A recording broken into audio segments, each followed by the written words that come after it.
Boa tarde. Brasil está estagnado há 10 anos no nível básico de leitura e compreensão de texto, aponta PISA 2018, Programa Internacional de Avaliação de Estudantes. PISA 2018 revela baixo desempenho escolar em leitura, matemática e ciências no Brasil.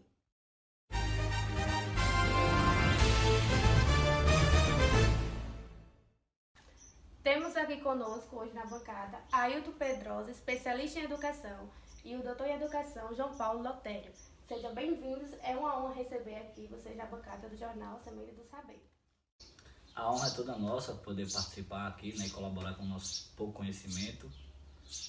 É um prazer estar aqui, estamos à disposição. Sejam bem-vindos. Obrigado. Embora os dados indiquem uma leve melhora em 20 anos, na última década o desempenho dos estudantes não avançou. Vamos começar as perguntas com o Dr. João Paulo. Diante dos dados, elaborar um texto escrito é uma tarefa cujo sucesso não se completa simplesmente pela codificação das ideias ou das informações, através de sinais gráficos. Portanto, produzir um texto escrito não é uma tarefa que se implica apenas o ato de escrever, ou seja, existem várias etapas. Quais são essas etapas? Você poderia falar um pouquinho pra gente? Certo, são etapas distintas, porém elas se encadeiam, uma necessita da outra, para que o texto se encaixe. A primeira etapa delas é justamente a etapa do planejar, o planejamento, pois é onde o sujeito ele vai delimitar o que ele vai escrever, certo? Ele vai colocar no papel a finalidade, os objetivos, traçar as metas e o tema que vai ser trabalhado no texto, certo? A segunda etapa é de escrever, onde o sujeito ele vai pôr no papel aquilo que foi planejado, aquilo que foi delimitado. E a outra parte é do reescrever, é onde o sujeito ele vai olhar se foi cumprido aquilo que foi escrito, de acordo com os objetivos e as finalidades, se as metas realmente foram traçadas, certo? Então, assim, essas etapas elas são distintas, porém, elas se encadeiam e uma necessita da outra para que o texto fique realmente bom e correto diante de todas essas etapas. Seu Ailton Pedrosa, o senhor como especialista em educação, o que fazer para que os alunos sejam sujeitos do que acontece na escola e superar, assim, a condição única de leitores, que seus textos estabeleçam vínculos comunicativos e sejam socialmente relevantes? Certo. Nesse caso, é preciso que haja uma produção de textos que tenham os alunos como seus autores, certo? Na hora que esses alunos produzem seus textos, eles passam a ser protagonistas fora da escola, né? E sairão da condição de serem apenas leitores, né? Como observava Ferreira e Palácio, a escrita escolar, como produção de textos, se distribui desigualmente entre professores e alunos, né? Ainda a escrita escolar deve estabelecer vínculos comunicativos dos alunos com o ambiente social em que vivem, né? E deveria ser praticado em todas as disciplinas. Deve-se evitar a escrita de palavras com frases soltas, né? Ou frases soltas. Alguns professores não se interessam, infelizmente, pelo uso correto do português em suas disciplinas, né? Isso acontece muito, né, em nosso país, né? E os textos escritos, eles devem ter leitores, né? E referir-se a fatos sociais vigentes, né? Ao dia a dia, né? O que é vigente no dia a dia, né? Fazer uso de gêneros textuais que têm função social relevante. Dr. João Paulo, segundo Calil, para a escola, a rasura é apenas uma marca que deve ser limitada, pois surge o texto que por isso mesmo deve ser passado a limpo. Você concorda com essa afirmação? Bom, eu concordo com o Calil, pois assim, a gente tem que ter todo um cuidado com a questão da rasura, certo? Por quê? Porque é muito importante que a escola se trabalhe e os professores também. Por quê? Porque a partir do momento que se não dá valor àquilo que foi escrito e é simplesmente descartado, como é que os alunos eles vão rever aquilo que foi escrito?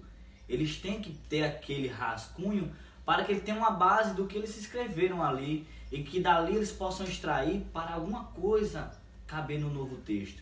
E a partir do momento que é eliminado, que é descartado esse rascunho, o aluno ele vai começar do zero. Então, vai ficar um pouco complicado. Ele não vai ter uma base que ele tinha antes, uma ideia que foi colocada naquele rascunho, que não vai ter mais. Então, assim, é muito importante que as escolas e os professores deem importância assim, a essa rasura, a esses rascunhos, para que os alunos possam sim aproveitar algo que foi escrito naquele papel.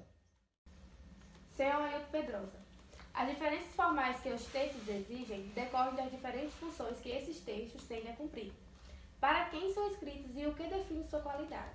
Diante disso, o que é uma escrita contextualmente adequada? Bem, o texto ele assume diversas funções, certo?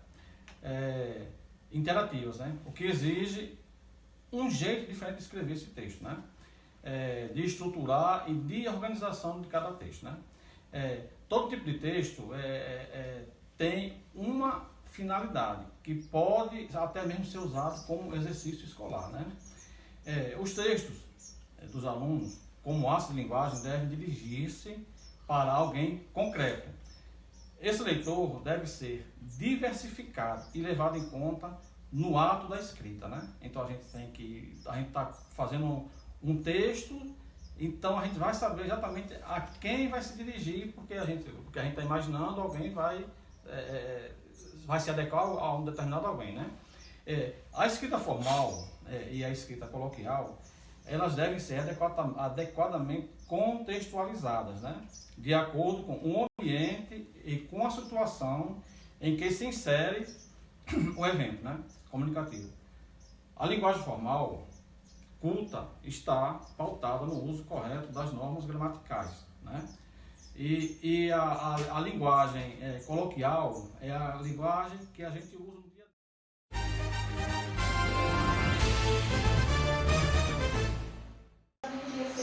Para somar ainda mais o nosso dado de conhecimento, vamos ao vivo com a repórter Adriana Teixeira.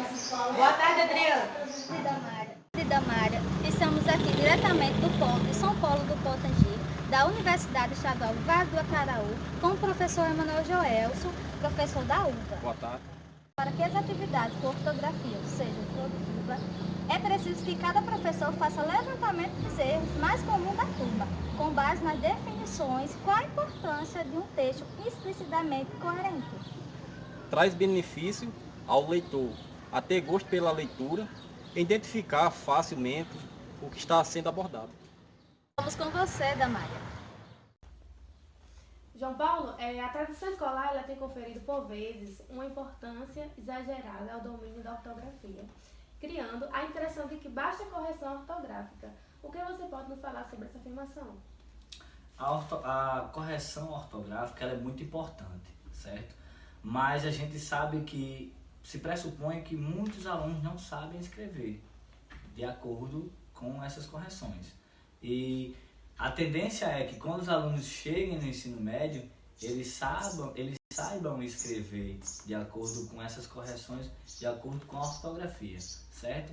A questão da pontuação, a questão da vírgula, dos pontos, travessão. Assim, isso é muito importante, porém relevante, certo? O que acontece? Se esses alunos eles não tiverem esse cuidado em sala de aula e os professores não dominarem a ortografia, porque assim, o mais importante é quando o professor ele domina essa ortografia, porque ele pode fazer essa correção, ele pode trabalhar bem o aluno, para que sim, quando ele chegue no ensino médio, eles estejam preparados para fazer as redações futuras de concurso e de vestibular. A gente volta com a repórter Adriana Teixeira. Voltamos novamente com o professor Emanuel Joelson. Professor, a leitura é algo importante na vida do ser humano. São vários os fatores que levam a pessoa a ler. Então, como vai favorecer essas atividades na leitura no cotidiano das pessoas? Favorece, no primeiro plano, a ampliação dos repertórios de informações, de novas ideias, novos conceitos, novos dados e acontecimentos no mundo em geral. Desde já agradecemos a sua presença.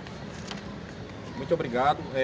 Foi um prazer também e foi uma honra estar aqui com vocês, participando dessas perguntas. Voltamos com você aí, Damária.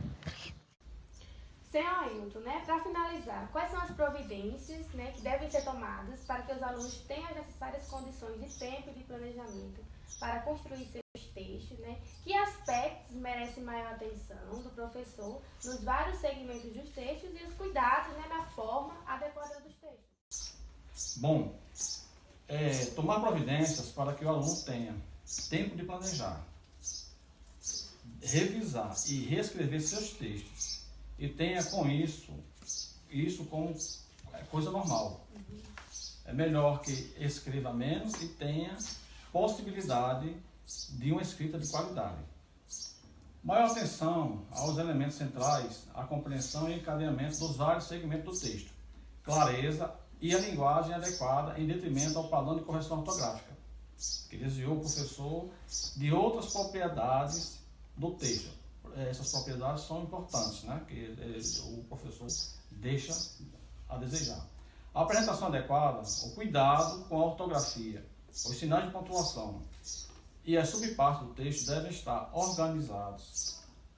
Um texto traz instruções e indicações como um mapa que precisam ser seguidas, né? Então, um texto ele deve ser simples como uma caça ao tesouro. E, na verdade, o texto é um tesouro. Ele traz as indicações, né? E você vai, nessas indicações, você chega realmente ao que o texto lhe passa, né?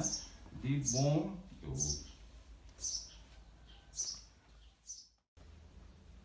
Desde já, quero agradecer a presença de vocês. Nós que agradecemos o convite de participar aqui desse jornal, Semente do Saber. Foi muito bom participar, troca de conhecimento aqui com todos vocês, aqui da bancada, e agradecemos pelo convite. Eu agradeço o convite, né? A lembrança do meu nome e estou à disposição para novas chamadas. No próximo bloco.